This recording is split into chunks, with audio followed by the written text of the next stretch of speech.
आकाशवाणी नागपूर विना डोंगरवार आपल्याला ठळक बातम्या देत आहे। केंद्र सरकारच्या PM ई बस सेवा अंतर्गत नागपूर महानगरपालिकेला मिळालेल्या पर्यावरणपूरक 50 इलेक्ट्रिक बसेसचं लोकार्पण आज पंतप्रधान नरेंद्र मोदी यांच्या हस्ते आभासी पद्धतीनं गुवाहाटी इथून करण्यात आलं।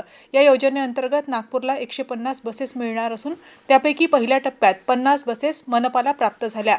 मनपाद्वारे PM ई बस सेवा कोराडी आगार इथं आयोजित या कार्यक्रमात राज्याचे महसूल मंत्री आणि नागपूर जिल्ह्याचे पालकमंत्री चंद्रशेखर बावनकुळे, महापौर नीता ठाकरे, उपमहापौर लीला हाथीबेड आदी उपस्थित होते। कर्करोग उपचार क्षेत्रात परस्पर तंत्रज्ञान आणि ज्ञानाची देवाणघेवाण, क्षमता बांधणी आणि उन्नत रुग्णसेवेसाठी रिपब्लिक ऑफ गयाना आणि नॅशनल कॅन्सर इन्स्टिट्यूट नागपूर यांच्यात सामंजस्य करार करण्यात आला। नागपुरात नॅशनल कॅन्सर इन्स्टिट्यूट इथं आयोजित ऑन्कोलॉजी बियॉन्ड बॉर्डर्स या जागतिक परिषदेत मुख्यमंत्री देवेंद्र फडणवीस यांच्या उपस्थितीत करारावर स्वाक्षऱ्या करण्यात आल्या। काँग्रेस प्रदेशाध्यक्ष हर्षवर्धन सपकाळ यांनी छत्रपती शिवाजी महाराजांची तुलना टिपू सुलतान यांच्यासोबत केल्याबद्दल मुख्यमंत्री देवेंद्र फडणवीस यांनी तीव्र टीका केली आहे। नागपुरात प्रसारमाध्यमांशी बोलताना त्यांनी सांगितलं की टिपू सुलतानसारख्या क्रूर शासनकर्त्यानं लाखो हिंदूंची हत्या केली होती, त्याची तुलना शिवाजी महाराजांसोबत करणं हे काँग्रेसचं मतांसाठी लांगुल चालन आहे।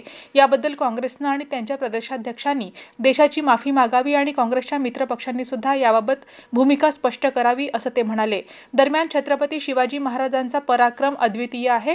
शिवराय आमचा स्वाभिमान आहेत। टिपू सुलतान पराक्रमी आणि स्वराज्यप्रेमी होते। छत्रपती शिवाजी महाराजांचा आदर्श घेऊनच ते इंग्रजांविरोधात लढत होते, असं हर्षवर्धन सपकाळ यांनी यावर स्पष्टीकरण देताना म्हटलं आहे। खादी आणि ग्रामोद्योग आयोगामार्फत खादी आणि ग्रामोद्योग विकास योजना तसंच पंतप्रधान रोजगार सृजन कार्यक्रम राबवून बेरोजगारांना रोजगाराच्या संधी उपलब्ध करून देण्यात येतात। याच उद्देशानं नागपूर मंडळ कार्यालयातर्फे दिनांक 20 फेब्रुवारी ते 1 मार्च 2026 दरम्यान अमरावती इथं राज्यस्तरीय खादी प्रदर्शनी महोत्सव आयोजित करण्यात येत आहे। या प्रदर्शनात देशभरातील उत्कृष्ट खादी आणि ग्रामोद्योग उत्पादनांचे प्रदर्शन आणि विक्री होणार आहे। याबरोबरच हे ठळक बातमीपत्र संपलं।